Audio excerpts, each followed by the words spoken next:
तो आज का सेशन शुरू करने से पहले एक क्विज खेलते हैं। Quiz KBC. और अगला सवाल आपके स्क्रीन पे तो नहीं आएगा, ऐसे ही पूछ लेता हूं। चलो,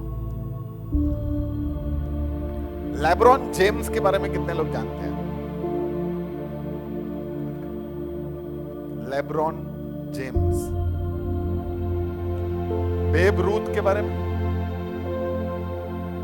सर, रूथ के बारे में भैया जानते हैं। Babe Ruth, okay. Wayne Gretzky. मुझे लगा राम भाई हाथ ऊपर कर रहे हैं, मुझे स्कूल की तरह किया राम भाई ने। टॉम ब्रेडी। इन चारों के बारे में कोई नहीं जानता, ठीक है? इन चार के बारे में मोहम्मद अली कितने लोग जानते हैं? कुछ लोग जानते हैं। कौन है? Boxing player, okay. Serena Williams, tennis player, बढ़िया। हुसैन बोल्ट, एथलीट है। आधे लोग अभी भी सोच रहे हैं कौन है ये लोग। डोनाल्ड ब्रैडमैन, क्रिकेटर है। तो ये चार के बारे में कुछ लोग जानते थे, पहले चार के बारे में कोई नहीं जानता था। पहले चार थे LeBron James basketball player, Babe Ruth baseball player, Wayne Gretzky hockey player और Tom Brady rugby football player. फिर चार के बारे में आपने बता दिया। अब अगले तीन, क्रिस्टियानो रोनाल्डो, हाँ, football player. Roger Federer, tennis player.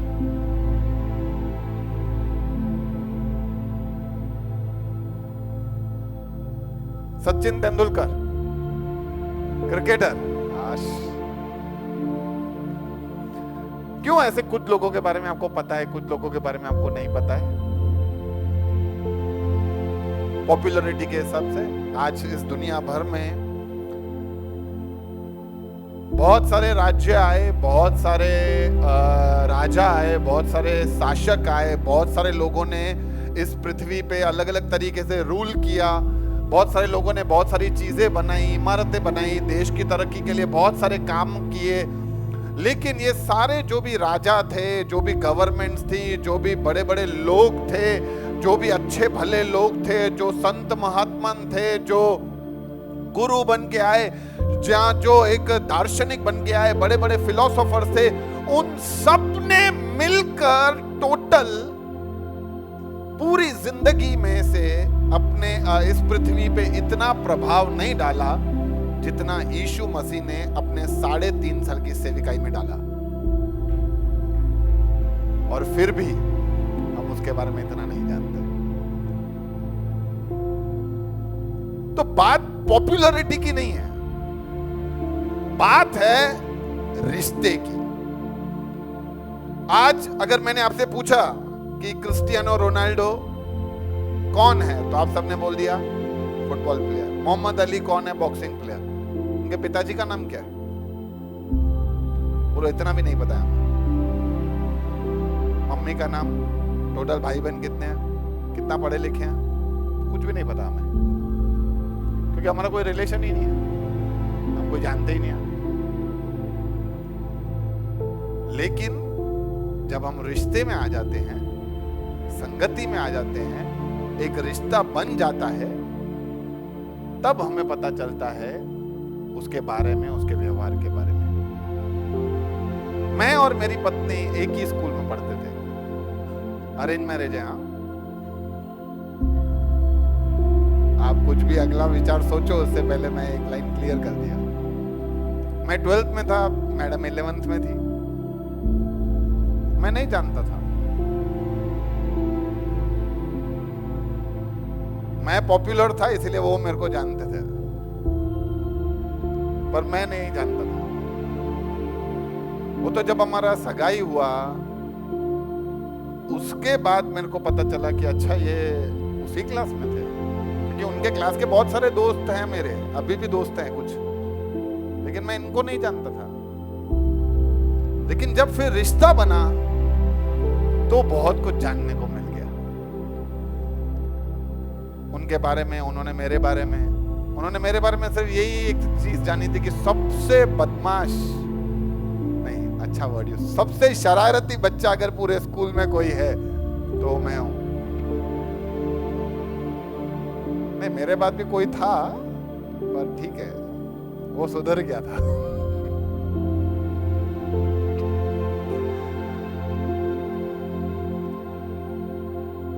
तो फिर जब रिश्ता बना तो एक दूसरे को और जानने लगे, और फिर जब और रिश्ते में आए, शादी हुआ, शादी के 5 साल, 10 साल, 15 साल, अभी 20 खत्म हो जाएंगे, तो और दिन प्रतिदिन बेहतर जानते जा रहे हैं। तो नहीं, रिश्ते में जब हम आते हैं तो एक दूसरे के बारे में जानने का कोशिश करते हैं और जानना शुरू कर देते हैं। तो आज हम लोगों को यह जानना है सबसे पहले कि मैं ईश्वर के साथ रिश्ते में हूं कि धर्म में हूं। किसमें? रिश्ते में हूं कि धर्म में हूं? भाई चल नहीं रहा है।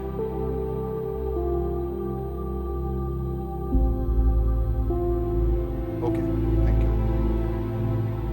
तो धर्म और रिश्ते के बीच में फर्क क्या होता है? कुछ लोग बोलते हैं भैया धर्म जो बाहर है, रिश्ता जो इधर है। नहीं, फर्क है। हम इधर क्यों आ रहे हैं, हम वचन क्यों पढ़ते हैं, हम प्रार्थना क्यों करते हैं, वो भी शायद हमारे लिए एक धर्म हो गया हो, रिश्ता नहीं है।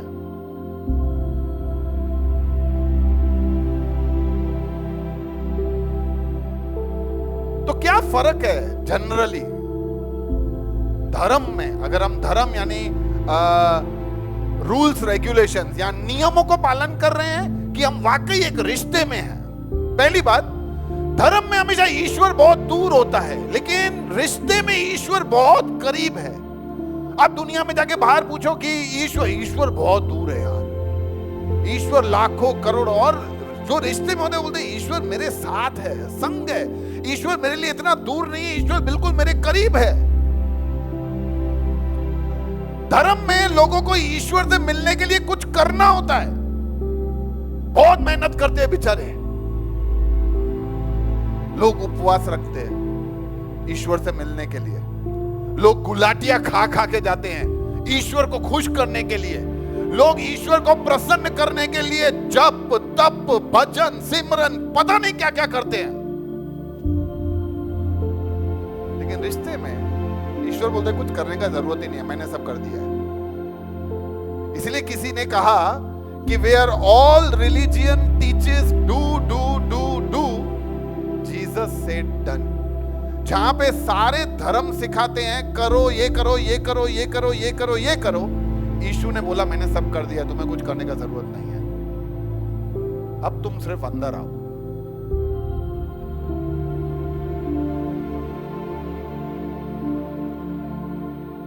ये धर्म में ईश्वर एक काम की तरह है कि यार आज भी जाना है संडे को, जाके आता हूं, फिर 2 संडे नहीं जाऊंगा तो भैया पूछेंगे चाहते हो, अच्छी तरह पूछेंगे, हाँ इस तरह से पूछेंगे जैसे वो पूछ नहीं रहे हैं, पर हमें तो पता है, हम तो होशियार हैं। अरे प्रार्थना भी करना है आज, चलो कर दूं प्रभु, आज थका हुआ हूं, फिर भी देख करने आया हूं, प्रार्थना कर ले। कोई एक काम है, हम एक काम की तरह से लेते हैं। लेकिन जब रिश्ते में आ जाते हैं ना, तो रिश्ते में आपको क्या लगता है, सुबह उठकर अगर मैं मेरी वाइफ को आई लव यू बोलूं तो ये काम है? मैंने बोल के रखा है, नहीं तो यार पूरा दिन यार फिर सुनने को मिलेगा, सुबह ही बोल के हाश बोल दिया आज तो खत्म। ऐसा नहीं है ना। ईश्वर से जब हम रिश्ते में आते हैं ना, रिश्ते में हम ईश्वर से प्रेम और जोश, यस फिर से आज ईश्वर से मिलूंगा, आज ईश्वर से और बात करने बैठूंगा, कितना सुबह से लेके काम कर रहा हूं, अभी थोड़ी देर अब मैं ईश्वर के साथ बैठूंगा, फिर देखना कैसे वो मेरे को तरोताजा कर देता है। ये होता है रिश्ते के अंदर, जब आपको एक जोश और एक विश्वास के साथ आते हो।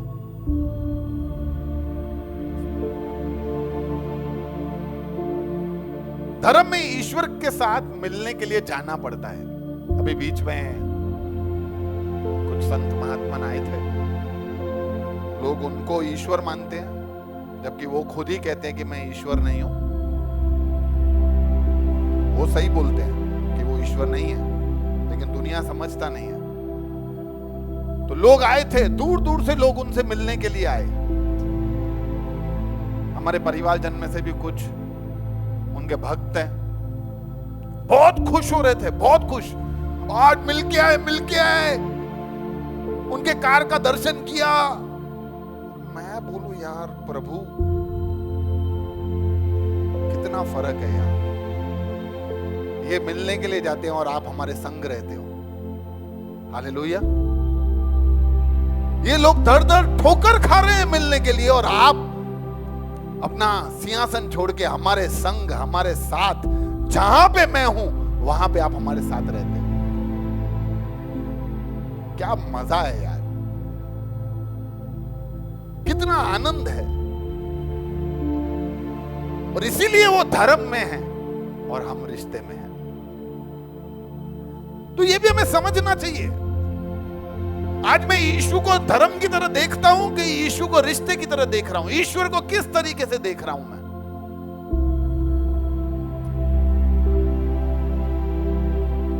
इसीलिए मैं उनको ऐसा सिखाता हूं क्योंकि तुम धर्म को फॉलो करते हो। तुम्हारे लिए ईश्वर एक काम है, इसीलिए तुम ईश्वर के लिए सब कुछ छोड़ नहीं सकते। ईश्वर तुम्हारे लिए प्राथमिकता नहीं है। और जब तुम रिश्ते में आ जाते हो, ईश्वर के लिए हम सब कुछ छोड़ सकते हैं क्योंकि ईश्वर प्राथमिक है। एक उदाहरण देता हूं, सिंपल। अगर आपको पता चले कि जिस खुदा को मैं मानता हूं वो खुदा बापू नगर में रहता है या बड़ौदा में रहता है, और आप सच्चे दिल से वो खुदा के प्रेमी हो, तो आप क्या करोगे? एक सच्चा खुदा का भक्त क्या करेगा? हाँ, वहां पे जाएगा। मैं किसी को बता रहा था कि अगर मुझे पता चले ना कि मेरा खुदा यहां रहता है, तो मैं सब छोड़ छाड़ के उधर ही उसके जगह पे जाके रहूं, क्योंकि मेरे को उसके साथ ही रहने का है। लेकिन दुनिया ऐसा नहीं करता है। दुनिया ने खाली बोला कि हाँ ये ईश्वर है हमारे, लेकिन ये वहां रहते हैं, हमें इधर देखना है ना सब कुछ। प्राथमिक है, प्राथमिक उनके लिए प्राथमिकता ईश्वर नहीं है। क्या ईश्वर के लिए सब छोड़ सकते हो? नहीं, पर वो ऐसा बोलते थोड़ी है। बोलते हो या नहीं बोलते हो, तुम छोड़ सकते हो? नहीं। लेकिन जब हम रिश्ते में आ जाते हैं, आज कोई मुझे बोले कि आप अपनी पत्नी के लिए क्या कर सकते हो, मैं बोला सब कुछ छोड़ सकते हो, सब कुछ छोड़ सकता हूं। जान दे सकते हो, वो भी दे सकता हूं। खुदा उनसे भी ऊपर है। तो जब हम रिश्ते में आते हैं ना, तो हम रिश्तों का मायने समझ जाते हैं, और इसीलिए हम सब कुछ करने के लिए तैयार हो जाते हैं। लेकिन लोग धर्म में नहीं कर सकते। धर्म में क्योंकि वो काम है, हाथ सुबह होके पानी नहीं है, बराबर, चलो खेल खत्म, आज का काम पूरा, कैंडल जला दी, बस खत्म। बुला उसको कारीगर को कल से, इसकी तो आम तेम, फिर सब शुरू।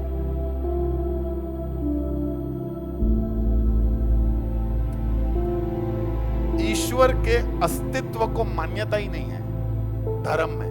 वो बोलते हैं ईश्वर है, लेकिन ईश्वर है जीते हो ऐसे नहीं, क्योंकि उनको पता ही नहीं है कि ईश्वर, वो हाँ ईश्वर है, ऊपर होगा कहीं ना कहीं। हमारे इधर तो ईश्वर हमारे संग रहता है, हम उसके अस्तित्व को मान्यता देते हैं। वो है, वो मुझे देख रहा है, वो मेरा न्याय करेगा, मेरे हर बातों पे उसको मेरी चिंता है। ये सब खाली बोलने के लिए नहीं बोलते, जब हम रिश्ते में आते हैं वो सब चीजें हम विश्वास से कहते हैं, मानते हैं। इसीलिए बहुत जरूरी है कि हम इस बात पे आ जाएं कि हम कहां पे जा रहे हैं, हम कौन सी दिशाओं को पकड़ के रखे हैं। हमारी जिंदगी में हमने धर्म का पालन कर रहे हैं कि हम ईश्वर का पालन कर रहे हैं। किसके पीछे है? ईश्वर के पीछे चल के लोगों का अगर जिंदगी बहुत ही बोरिंग हो गया है, कितनों का हो गया बोरिंग? मेरे को मत बताओ, आप अपने अंदर जांचो, क्या मेरा जिंदगी बोरिंग है? क्या ईश्वर बोरिंग है? यार पढ़ना पड़ेगा, बोरिंग है। अरे प्रार्थना बोरिंग है, अरे माफ करना बोरिंग है। तो धर्म है, आप नियम को लेके बैठे हो, मजा है, एक्साइटमेंट है, खुश हो जाते हो, ये सब करके ताज़ा हो जाते हो, तो आप समझो आप रिश्ते के अंदर। देखो, इसीलिए ईश्वर के साथ एक रिश्ता रखना बहुत ही जरूरी है। और किसी के साथ भी रिश्ता रखने के लिए सबसे जो जरूरी चीज हमें देना होता है वो क्या है? क्या है? समय। समय। अगर समय नहीं दे सकते तो रिश्ता नहीं रख सकते। अधिकांश उन लोगों के बारे में जिनके एक्स्ट्रा मैरिटल अफेयर्स होते हैं, मतलब जो पुरुष और स्त्री शादी के बाद भी दूसरे संबंध रखते हैं, जब उनका रिसर्च किया गया क्या कारण है, तो सबसे ज्यादा कारण यही पाया गया कि वो समय नहीं देते। जब बच्चों से पूछा गया कि तुम ये आवारगी के लाइन पे ड्रग्स में यहां वहां कैसे चले गए, तो उसका भी एक ही कारण पाया गया कि माँ बाप समय नहीं देते। तो जब समय निवेश करते हैं तो रिश्ते में गहराई आती है, नहीं तो समय को निवेश किए बिना आप रिश्ते के अंदर कभी भी बढ़ोतरी कर ही नहीं सकेंगे। हम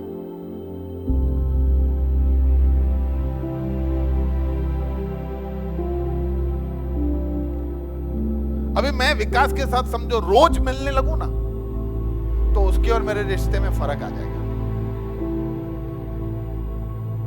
वो आदर, वो सत्कार, मान, सम्मान। ये कभी भी बाहर अकेला समोसा नहीं खाएगा।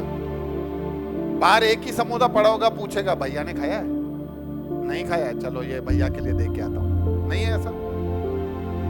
भैया वो तो मैं आज भी करूंगा। नहीं, मैं ये सच्ची कह रहा हूं। हमेशा आप दूसरों के लिए सोचोगे। हम होते हैं ना, कुछ लोग दूसरों के लिए सोचते हैं, भाई उनके लिए है, क्यों? रिश्ते में ना गहराई है, समय देते हैं, एक दूसरे के साथ समय बिताते हैं ना, तो और मजबूती और गहराई और एकदम नवीनीकरण, नया चीज हमें उसके बारे में जानने को, समझने को मिल जाता है। लोग बोलते हैं कि हाँ हम समय बिताते हैं।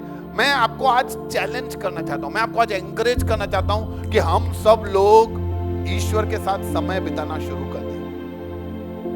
लोग कहते हैं, कुछ लोग आके बोलते हैं हाँ हम बिताते हैं, हम जप करते हैं, तप करते हैं, सिमरन करते हैं। अरे मैंने बोला ये सब करने के बाद तुम्हारी जिंदगी में परिवर्तन आया है? नहीं।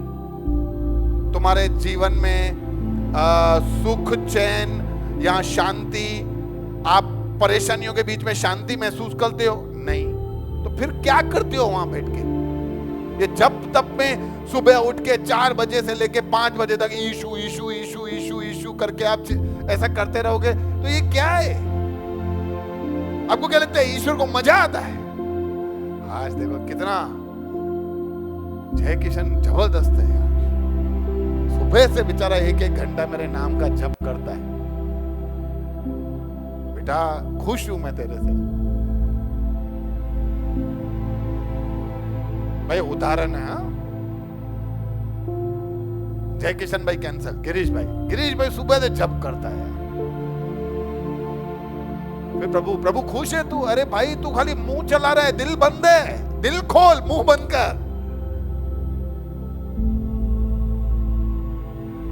खाली ये बड़बड़ कर रहा है। तेरे को क्या लगता है ईशु ईशु ईशु बोलने से मैं खुश हो जाऊंगा? तेरा दिल मुझसे कोसों दूर है। दिल को ठीक करो। इसलिए समय बिताने में हम अपने आप को जब तक कमजोर नहीं करेंगे ना, तब तक हम ठीक नहीं हो पाएंगे। मेरा बैक एक है बहुत सारा, और मेरा पूरा जो बैक है ना वो स्टिफ है, स्टिफ समझते हो, कड़क है बहुत। तो जब मैं मेरे भाई के घर रहने गया था तो उनके यहाँ ट्रेनर आता था, अच्छा ट्रेनर। हाँ, तो उसने बोला यार आपका बॉडी कितना कड़क है, मैं अभी थोड़ा सा इसको मसाजिंग करता हूं, आप थोड़ा ढीला छोड़ना।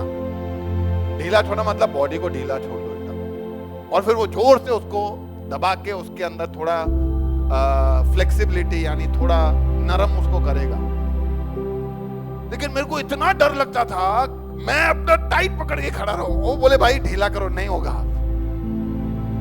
मैं बोला यार मेरे को डर लग रहा है, मेरे को लग न जावे। अरे कुछ नहीं होगा, ढीला छोड़ो यार, कुछ नहीं होगा। लेकिन बोलो नहीं हुआ तो नहीं हुआ, मैंने नहीं किया, और आज तक देखो ऐसा ही है। कोशिश करता हूं कि मैं, तो वैसा ही है जब हम परमेश्वर के पास आते हैं ना, बड़े ईगो के साथ और बड़े चीजों को लेकर आते हैं, अपने आप को कमजोर निहत्ता, जब तक अपने आप को परमेश्वर के आगे हम रखेंगे नहीं, तब तक परमेश्वर बोलेगा तू अभी भी तुझ में है, थोड़ा सा खाली कर, फिर देख मैं क्या करता हूं। जब हम अपने हृदय से कमजोर होके कि प्रभु मेरे से नहीं हो रहा है, अब तू देख, जब हम ऐसा करके प्रभु के हाथ में अपने आप को देते हैं ना, तब प्रभु बोलता है ठीक है चल। उसका और बेहतर उदाहरण देता हूं, कुम्हार समझते हो जो मिट्टी के घड़े बनाता है। आप सोचो उसको यूं एकदम कड़क मिट्टी दोगे तो अब उसमें दे वो कैसे, वो आकार नहीं बनेगा, उसको मिट्टी एकदम नरम चाहिए।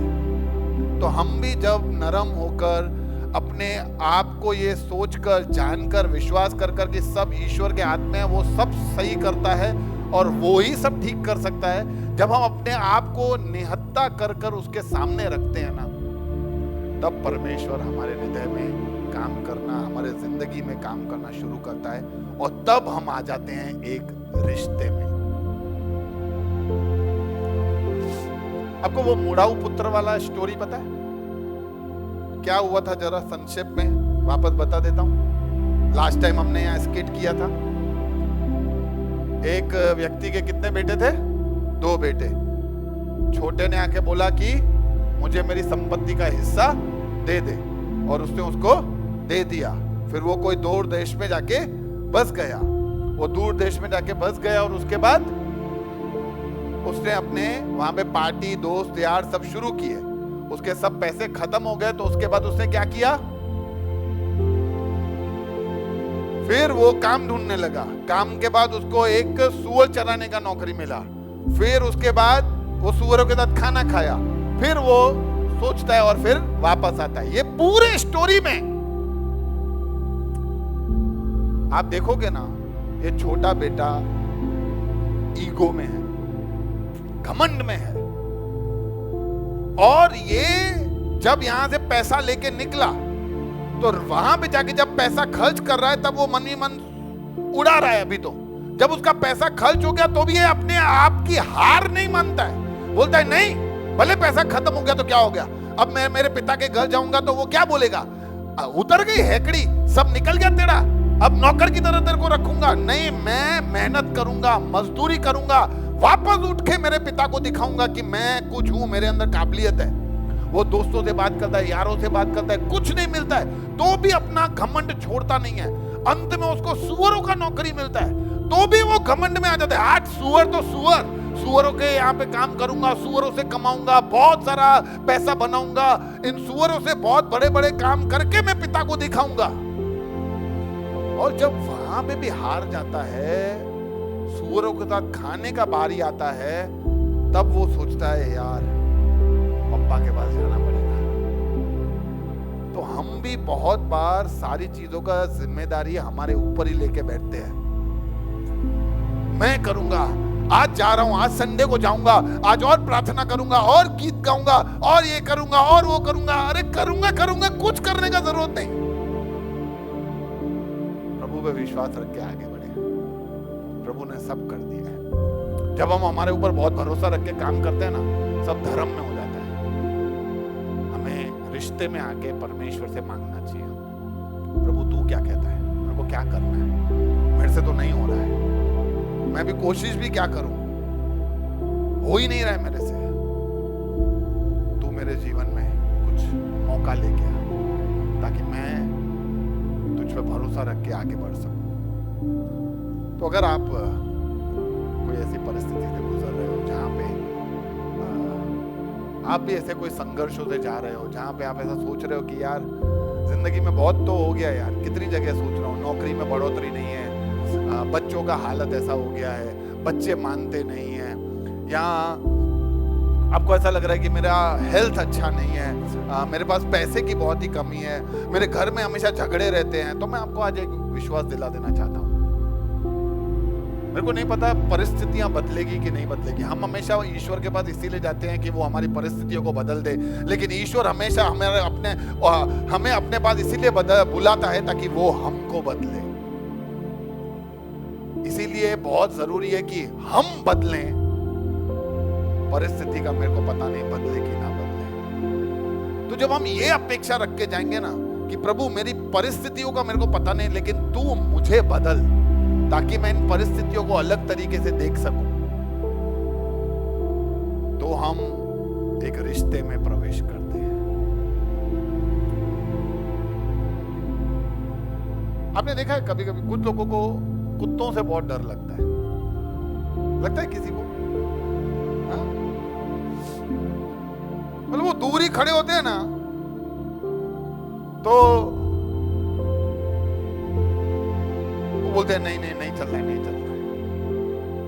लेकिन आपने देखा हो कोई छोटे बच्चे होते हैं ना, मैंने देखा है वो छोटे बच्चे जा जाके उनके मुंह को खोल के अंदर देखते हैं क्या पड़ा है। आपने देखा है था? मैंने देखा छोटे छोटे बच्चे, मेरे को डर लगता है, अरे भाई काट लेगा, हाथ चला जाएगा। मैं कभी कभी सोचता हूं कि ऐसा विश्वास हमारा ईश्वर के ऊपर होना चाहिए। क्या है, ठीक है ना, हमें लगता है कि मैं कैसे जाऊं, सब चीजों को उतार के प्रभु के हाथ में, हाश बहुत रिलैक्स फील कर रहा हूं, आजाद हो गया हूं थोड़ा, प्रभु के ऊपर सब छोड़ देना। इसलिए कुछ लोग, जब प्रभु का वचन क्या कहता है कि मेरा जुआ हल्का है, यानी तुम मुझे ग्रहण करोगे ना तो तुम बहुत ही आजाद हो जाओगे। और कुछ लोग ऐसा बोलते हैं, जब से प्रभु में आया हूं ना कष्ट अधिक है,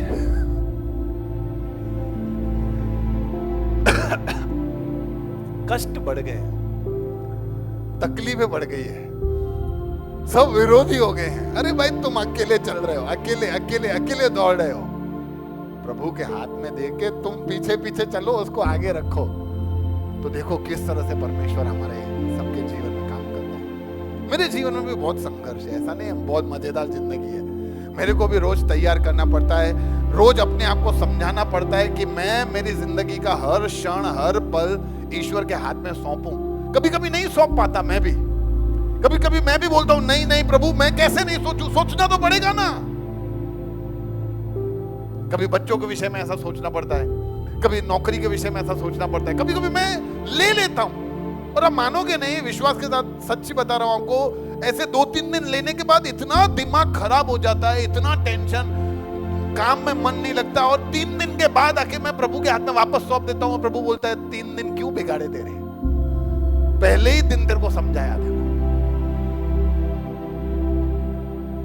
लेकिन नहीं छोड़ पाते कभी कभी, लेकिन मैं आज अनुभव से आपको बता रहा हूं, छोड़ देने में मजा है। इसीलिए हमें एक समय बांधना चाहिए जहां पे हम परमेश्वर के साथ समय को बिताएंगे।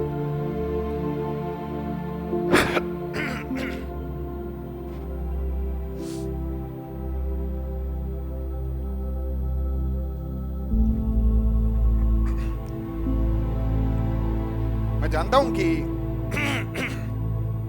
आप में से बहुत सारे लोग होंगे जो परमेश्वर के साथ समय बिताते होंगे, लेकिन नहीं बिताते, तो आज हम सब एक प्रण लेके जाएं, एक वायदा करके जाएं प्रभु से कि मैं अब से रोज एक समय प्रभु के साथ बिताऊंगा, एक अच्छा समय बिताऊंगा।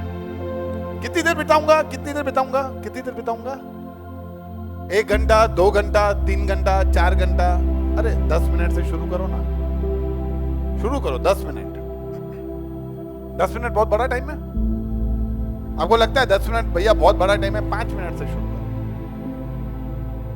5 मिनट रोज, एक हफ्ता 5 मिनट, फिर 1 महीना 10 मिनट, फिर 1 महीना 15 मिनट, फिर तुम्हारी इच्छा, फिर बाकी फिर रिश्ते में आ जाओगे तो कौन क्या बोलेगा।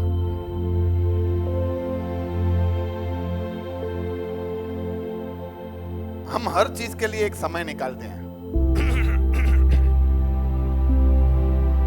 जवान लोग जो पढ़ाई कर रहे हैं वो अपने घर पे बोलते हैं, मम्मी अभी मैं ट्यूशन से होके आया हूं, स्कूल भी हो गया है, अभी मैं 1 घंटा खेलूंगा। दिया बोलती है, जिया बोलती है अभी मैं 1 घंटा खेलूंगी, या 1 घंटा टीवी, या आधा घंटा मोबाइल। आदि बोलता होगा अभी मेरे को ये आधा घंटा छोड़ दो। मेरे बच्चे भी आते हैं ना, यूं सब थके टूटे काम वाम करके, अभी आधा घंटा टीवी देखना है, फिक्स। कुछ मेरे रिश्तेदारों में ऐसे हैं कि उनको रात को ये सीरियल आधा घंटा पौना घंटा देखना ही है, एड भी देखनी है। हर चीज के लिए हमने समय फिक्स किए है। प्रभु के लिए भी हम थोड़ा समय निकालें, ईश्वर के साथ एक रिश्ता बनाने के लिए। मैंने बताया ना, रिश्ते को और गाढ़ा बनाने के लिए सबसे इंपॉर्टेंट निवेश क्या है? समय। हमें समय देना पड़ेगा, क्योंकि जब हम समय देंगे, ईश्वर के साथ रिश्ते में आएंगे, तो हमारा रिश्ता, हमारा जीवन ईश्वरीय जीवन हो जाएगा। कैसा जीवन हो जाएगा? Godly life. और जब ईश्वरीय जीवन हो जाएगा तो वो उत्पन्न करेगा गॉडली कैरेक्टर, यानी हमारा चरित्र के अंदर। मैं आपको ये एक बात बता देता हूं कि दुनिया ऐसा सोचती है कि जब से मैं ये सत्संग में जाने लगा हूं मेरे पास कार आ गई, जब से ये सत्संग में जाने लगा हूं मैंने बंगला खरीद लिया, जब से ये गुरु के शरण में गया हूं मेरे बच्चों का शादी हो गया, जब से इन बाबा का आशीर्वाद मिला, तब से जे हथ में जिस चीज में हाथ डाला सोना। मेरे को नहीं पता, ये सब शायद नहीं मिलेगा इधर, लेकिन आपका जिंदगी बदल जाएगा, आपका चरित्र बदल जाएगा, आपका कैरेक्टर बदल जाएगा। आपके जिंदगी में जो बदलाव आएगा, आप सोच के खुश हो जाओगे। आपको पता है, जब हम ईश्वर के साथ समय बिताएंगे और हमारा जिंदगी और हमारा चरित्र के अंदर इतना सारा बदलाव आएगा, तो हमारी क्या क्या चीजों में बदलाव आ जाएगा। हम कैसा, किस किस बारे में सोचते हैं। आज देखो दुनिया सोच क्या रहा है। आज दुनिया ये नहीं सोचता है कि चलो मैं नहीं बढ़ा, मेरा भाई तो तरक्की कर रहा है। आज दुनिया ऐसा सोचती है, ऐसा तो क्या कर रहा है कि वो तरक्की पे तरक्की कर रहा है, इसका राज जानना पड़ेगा। यानी जेलसी है, जलन है। अरे तेरा भाई है सगा, मतलब क्या सौतेला हो तो भैया जलन सही है? नहीं भाई, नहीं है सही। मैं वही कह रहा हूं, तुम सगे में जो आपका खुद का है तुम उसके लिए जलन रखते हो, खुद का ना हो तो तुम मर्डर करने का सोचो। हमारी सोच में बदलाव आ जाएगा। हम परिस्थितियों पर कैसी प्रतिक्रिया करेंगे। बहुत सारी जिंदगी में परिस्थिति आ जाती है, मैं फेल हो गया, मेरी नौकरी चली गई,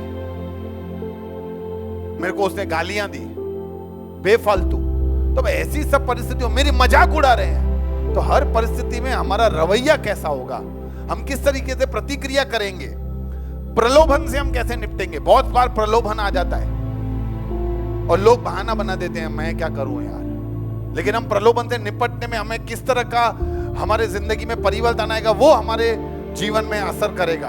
हम कितना जल्दी क्रोधित हो जाते हैं। कितने लोगों को क्रोध बहुत आता है? ऐसा कोई है? हाथ मत उठाओ। मैं लेकिन ये आपको बता रहा हूं कि अगर हम ईश्वर के साथ समय बिताना शुरू करेंगे ना, आपको पता ही नहीं चलेगा, आपको याद भी नहीं होगा कि आपने लास्ट कब क्रोध किया था। अच्छा, बच्चों को डांटते समय जो क्रोध करते हैं वो क्रोध नहीं है।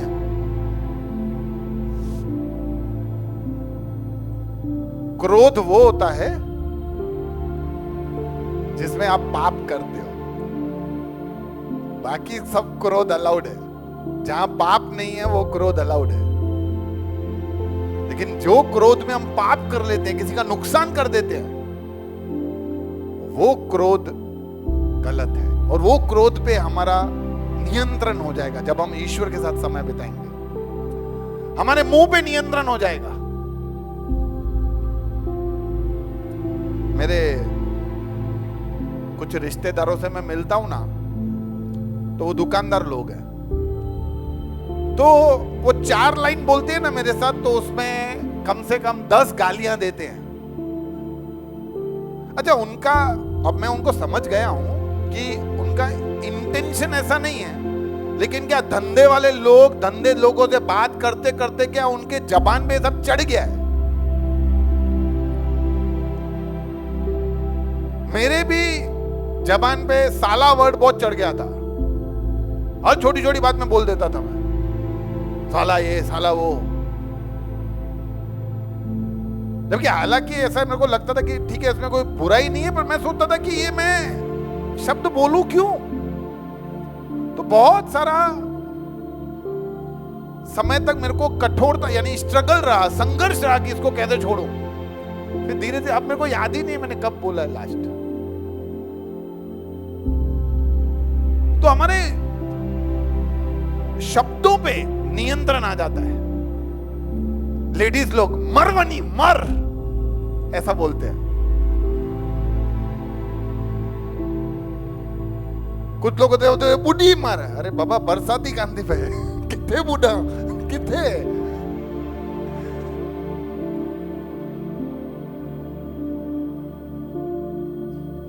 तो हमारे शब्दों पे कंट्रोल आ जाएगा। हम क्या बोलते हैं। बहुत सारे लोगों को बोलते समय भान ही नहीं होता बोल क्या रहे हैं, फिर पछतावा होता है। मैं विश्वास दिलाता हूं कि समय आपके जिंदगी में सब बदल देगा। आपका रवैया बदल जाएगा। रवैया, मेरा रवैया बहुत, मेरे को ऐसा लगता है कि बदल गया है। बहुत कठोर था, अभी भी हूं, लेकिन पहले बाफेला कठोर नहीं था, अभी बाफेला कठोर हो गया हूं।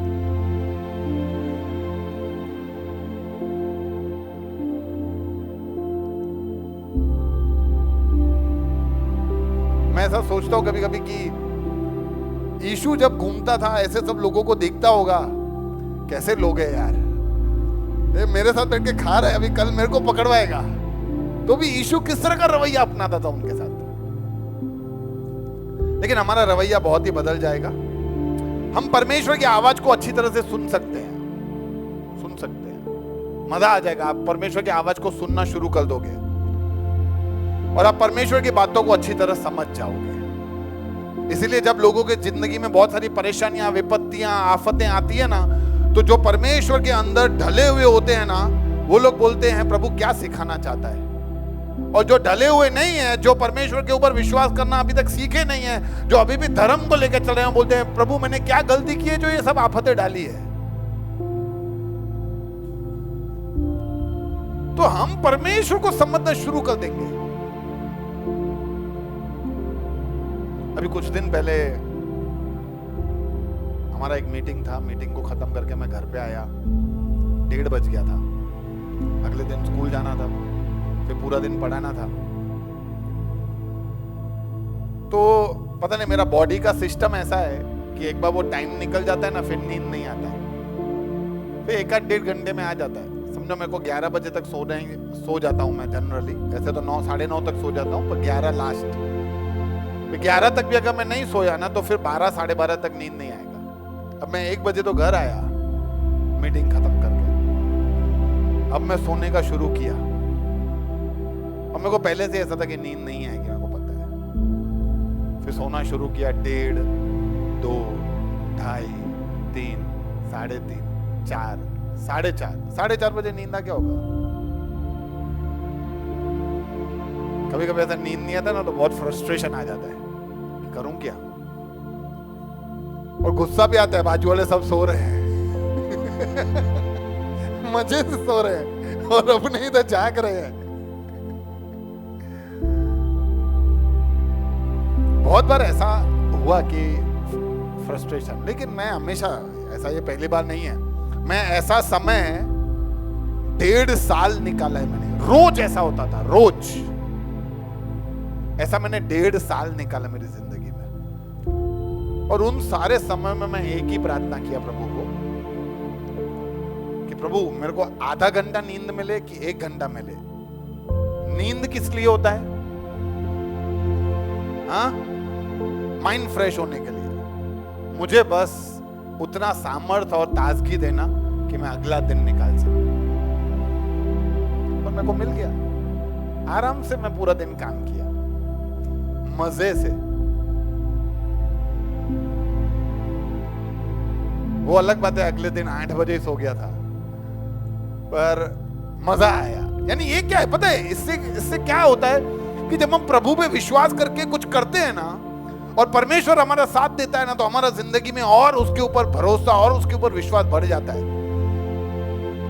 अब मैं तो ऐसे ही सोचता था कि प्रभु को नहीं पता कि मैं जाग रहा हूं, प्रभु को नहीं पता मुझे सुबह क्या काम करना है, प्रभु को नहीं पता है उसके बाद मुझे कितनी मीटिंग में जाना है, प्रभु को नहीं पता है। अब उसको पता है, फिर भी मेरे को नींद नहीं आने दे रहा है। ठीक है, उसकी मर्जी, उसकी मर्जी। मुझे पता है वो मेरा अच्छा पप्पा है, तो वो अच्छा करेगा। इसीलिए ईश्वर के साथ एकांत का समय बिताना बहुत बहुत बहुत जरूरी है। कितने लोगों ने बुर्ज खलीफा का नाम सुना है? नहीं सुना है? बुर्ज खलीफा कहां पे है? दुबई में है। बुर्ज खलीफा कितना ऊंचा है, अगर हमें पता करना हो तो कैसे पता करेंगे? अरे जल्दी बोलो। हाँ, गूगल में सर्च करेंगे। ये सर्च किया, बोला गूगल को, बोला गूगल बुर्ज खलीफा का हाइट बताओ कितना अच्छा है, तो वो बता देगा, सही में बताएगा ना। कितने माली हैं वो भी बता देगा, कितने पैसा खर्च हुआ वो भी बता देगा। लेकिन सोचो, एक ऐसे व्यक्ति से आप मिलते हो जिसने 8 साल, जब वो बुर्ज खलीफा बन रहा था, वो 8 साल उसके अंदर मेहनत की है, उसी का ही कारीगर। और अब तुम उससे पूछ रहे हो कि भाई बुर्ज खलीफा का हाइट, अंदर माल सामान, अंदर कितने माले बने हैं, अंदर क्या क्या है, कौन आपको ज्यादा एक्साइटमेंट के साथ बताएगा? गूगल की वो आदमी। क्यों? क्योंकि उसने बनाया है। वही यहां से मैं आपको ईश्वर के बारे में बता रहा हूं, आपको शायद ताजगी मिलता होगा, शायद आपको जोश आता होगा, लेकिन क्या ही वो जोश होगा जब आप खुद बैठोगे और जो ईश्वर के बारे में आप जानने का कोशिश कर रहे हो, वो ईश्वर आपके साथ खुद बैठ के आपको बताएगा कि मैं कौन हूं। हालेलुया।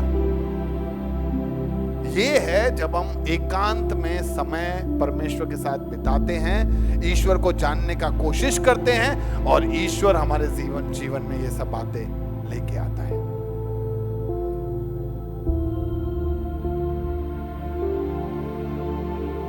अच्छा, मैंने अभी सेशन तो शुरू ही नहीं किया है, ये इंट्रोडक्शन, क्योंकि मेरा विषय ये था कि ईश्वर के साथ एकांत में समय बिताना। मैं जल्दी से इसके अंदर 2-3 बातें आपको बोल के बाकी वाला सेशन अगले हफ्ते, अगर मौका मिला तो हम उसके बारे में सीखेंगे, क्योंकि आप उतना ही सीख पाओगे जितना आप सीखने की धगश रखोगे, चाहत रखोगे। ओके, तो परमेश्वर के साथ समय बिताना बहुत ही अच्छा है, बहुत ही जरूरी है। तो पहला सवाल जो लोग पूछते हैं कि क्यों जरूरी है, ईश्वर के साथ समय बिताना क्यों जरूरी है? बहुत सारे कारण हैं, बहुत सारे कारण हैं। आप बता सकते हैं कौन से कारण हैं क्यों ईश्वर के साथ समय बिताना जरूरी है? उसके साथ रिश्ता है, रिश्ता मजबूत होता है। हाँ, एक दूसरे के बात करने के लिए एक दूसरे के साथ जरूरी है, और स्पष्टता के लिए कुछ बातों के अंदर स्पष्टता चाहिए। हाँ, वो हमारा पिता है, प्रभु को और जानने के लिए।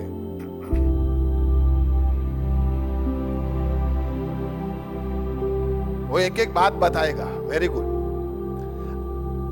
हमें अच्छा लगता है तो उसके साथ बैठ के शांति मिलती है, सुकून मिलता है, बढ़िया है, प्यार है। Very good. आपको क्या लगता है इस पृथ्वी पे आज तक भी जितने लोग आए और गए, कौन से एक व्यक्ति को इन सब बातों का जरूरत ही नहीं था? हाँ, यीशु को। क्यों? क्योंकि वो खुद ही ईश्वर है। तो हम पढ़ते हैं मरकुस 1:35, प्रातः काल यानी सुबह सुबह जब अंधेरा ही था, यीशु उठे और घर से बाहर निकले और वह किसी एकांत स्थान पर जाकर प्रार्थना करने लगे। प्रार्थना करने लगे मतलब क्या करने लगे? परमेश्वर के साथ एकांत में समय बिता रहे हैं, उनसे बातें कर रहे हैं।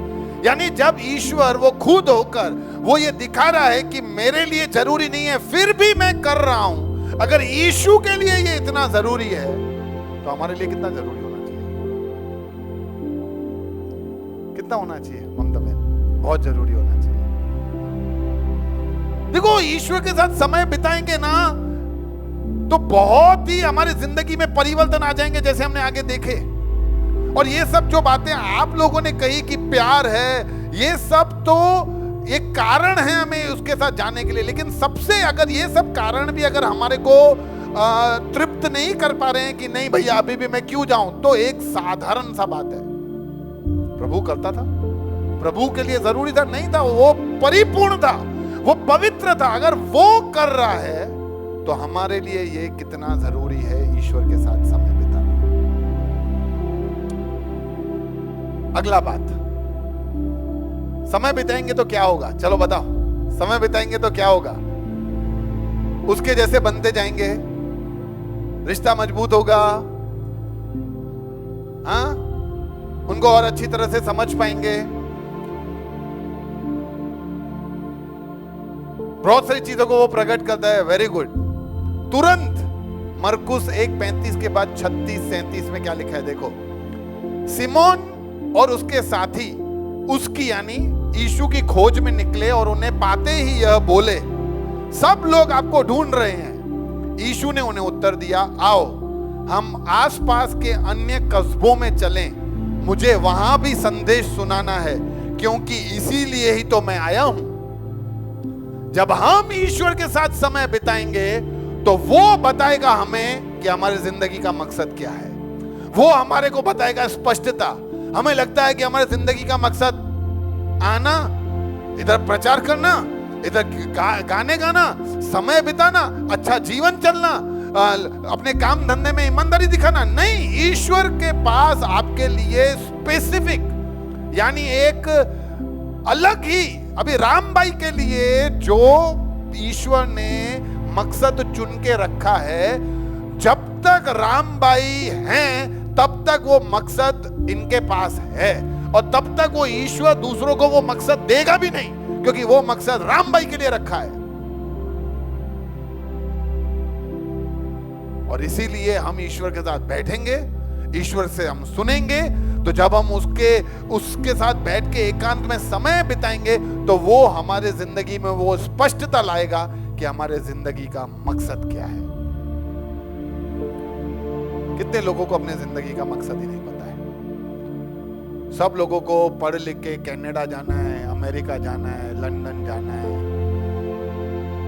कुछ बड़ा बनना है। हाँ, उसमें कोई दिक्कत नहीं, हाँ, ये सब बनने में बनो, कोई इच्छा, कोई टेंशन नहीं, प्रभु आपको वहां भी इस्तेमाल कर सकता है।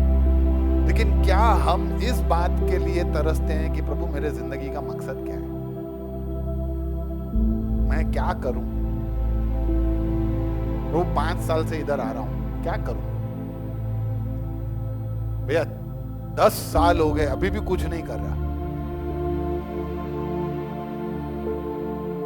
धन्यवाद कि 1-2 भाई हैं जो 10 महीने में आकर इतना सब कुछ कर रहे हैं, मैं बहुत खुश हूं। लेकिन मुझे भी स्पष्टता चाहिए प्रभु। मुझे भी पता है, इस बात पे यकीन है कि तूने मेरे लिए कुछ तो रखा है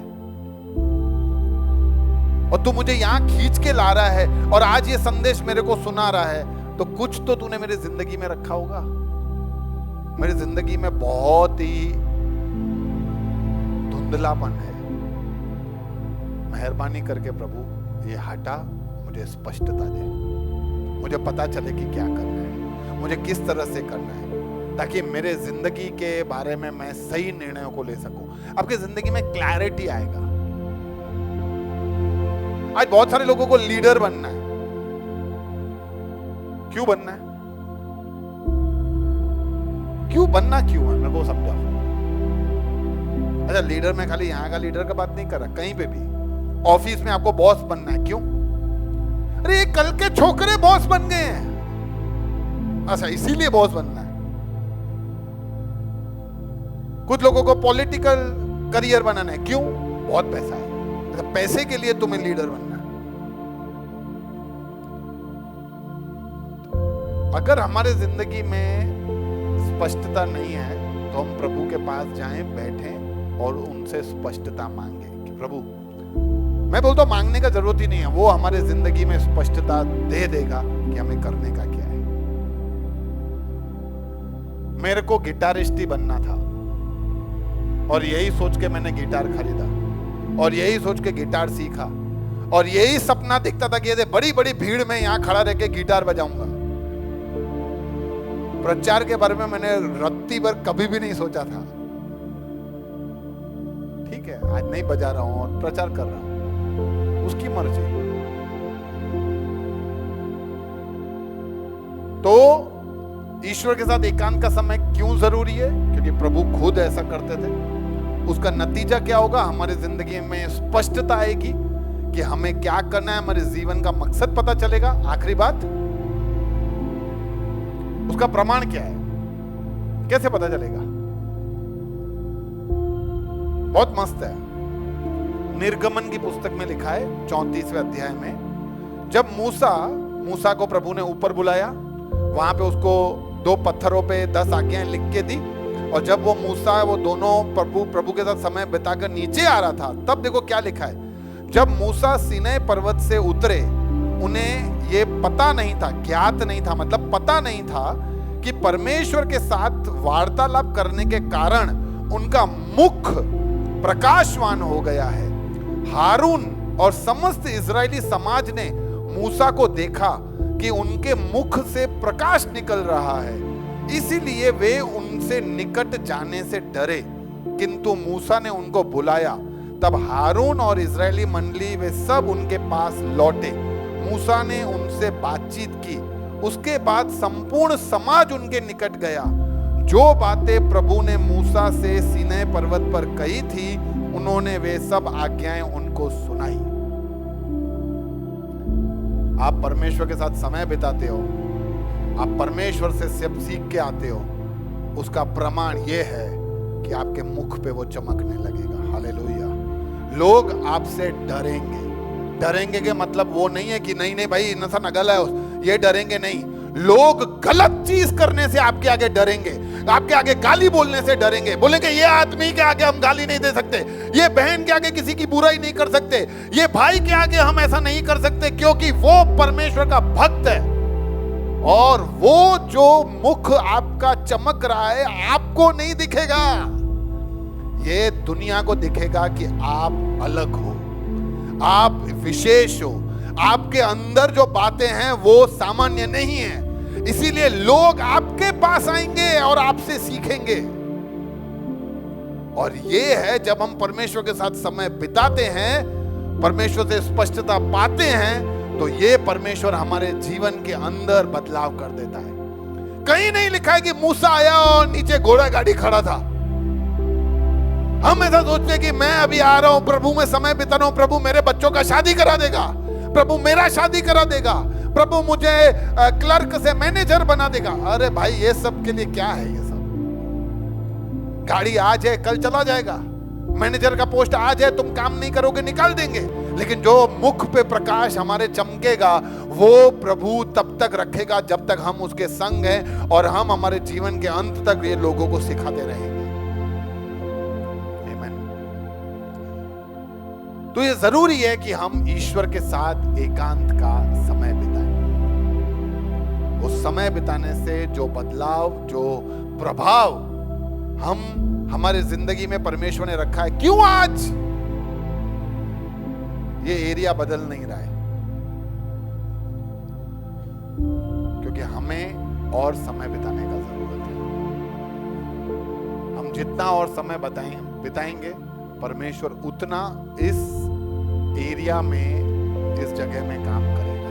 कितने सारे लोग हैं यार व्यसन में पड़े हैं, कितने सारे लोग हैं जो अभी भी बुराइयों में पड़े हैं, कितने सारे लोग हैं पति पत्नियों के बीच में झगड़े चल रहे हैं, कितने सारे जवान लोग हैं जो गलत रास्तों पे चले गए हैं। क्या लगता है परमेश्वर ने कोई बॉम्बे में या कोई अमेरिका में या कोई लंदन में आदमी रखा है जो इनके जीवन में काम करेगा? परमेश्वर ने हमको रखा है इधर, इनके बीच में। सिर्फ हमें जाके प्रभु से स्पष्टता लेके आ जाना है। हालेलुया। तो हम इस समय को बिताएंगे, राइट? अब ये समय बिताना के लिए आसान नहीं है। ये समय बिताना आसान नहीं है क्योंकि हम ठहरे पापी और वो ठहरा पवित्र। ये सब कैंसिल करके सीधा लास्ट स्लाइड चला सकते हो तुम, नेक्स्ट मत करना। एस्केप दबा के लास्ट स्लाइड में आके नीचे वाला वो, ठीक है? तो वो पवित्र है, हम पापी हैं, तो हम कैसे उसके पास जाके समय बिता सकते हैं? कैसे बिताएंगे? तो ये संभव ही नहीं था क्योंकि पाप और पवित्रता का कोई मेल ही नहीं है। इसीलिए आज से 2000 साल पहले यीशु मसीह, जो खुद ईश्वर हैं, देह धारण कर कर इस पृथ्वी पे आए। क्योंकि पहले जब इंसान और ईश्वर का रिश्ता था वो एक दूसरे के साथ रिश्ते में थे। अब पाप के कारण वो रिश्ता टूट गया था और इसीलिए यीशु मसीह यहां आए, क्रूस पे अपना बलिदान दिया। किसके लिए? आपके, मेरे, हम सब के लिए, ताकि वो जो चीज से हम पिछड़े हुए हैं, वो जो रिश्ते में हमारी कमी है, जो हम समय ईश्वर के साथ बिताने के बाद भी हमें फीलिंग नहीं आता कि हमने कुछ किया है, जो धर्म बन गया है, उन सबको हटाकर एक रिश्ते में वापस जोड़ने के लिए प्रभु आए, अपने आप को क्रूस पे दिया।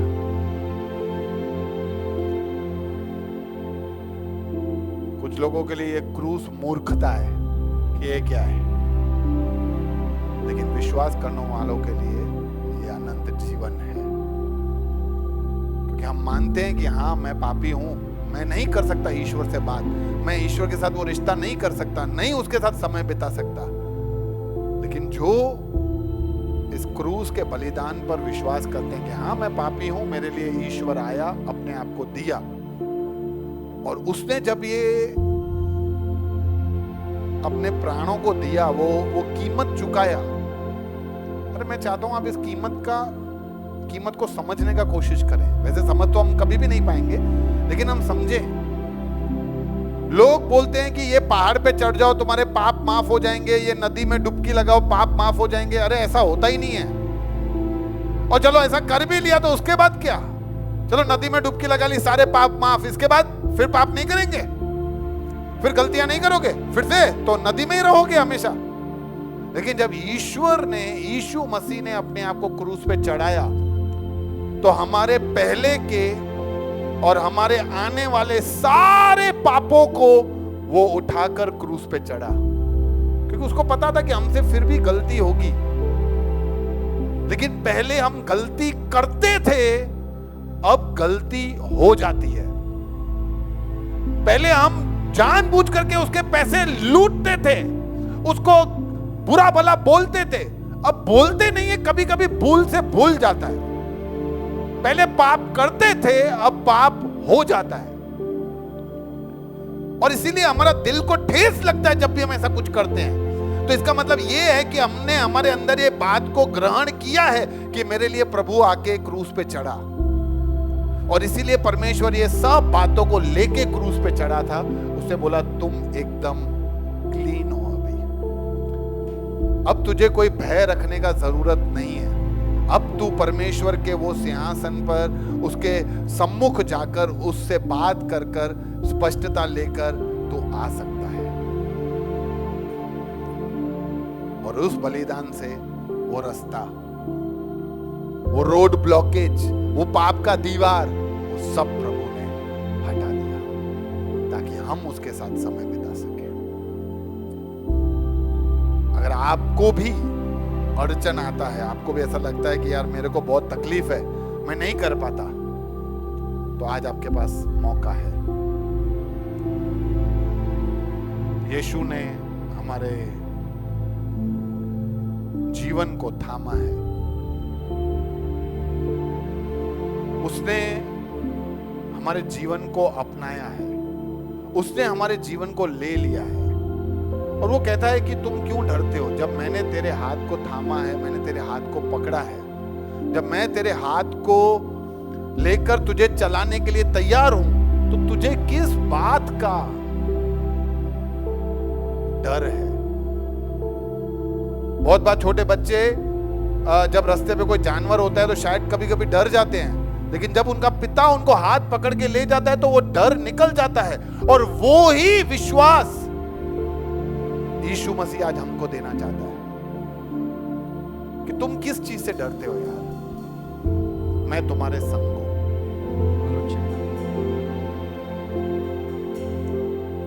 मैं चाहता हूं जब हम ये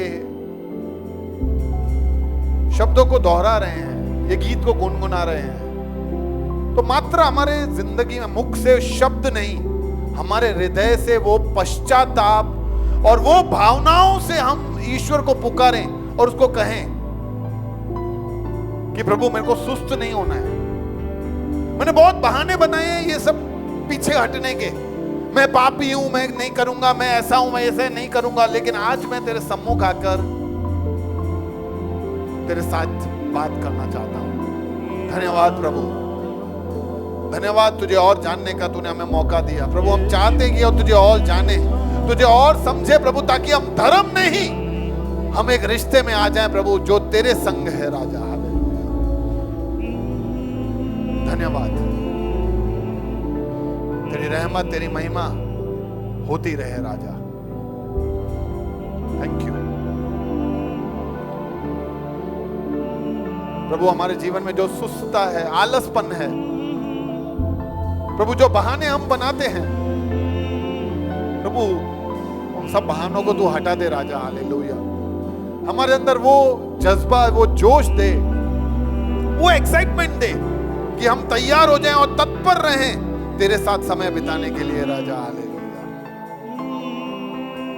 धन्यवाद, प्रार्थना सुनने के लिए धन्यवाद। यीशु मसीह के नाम से मांग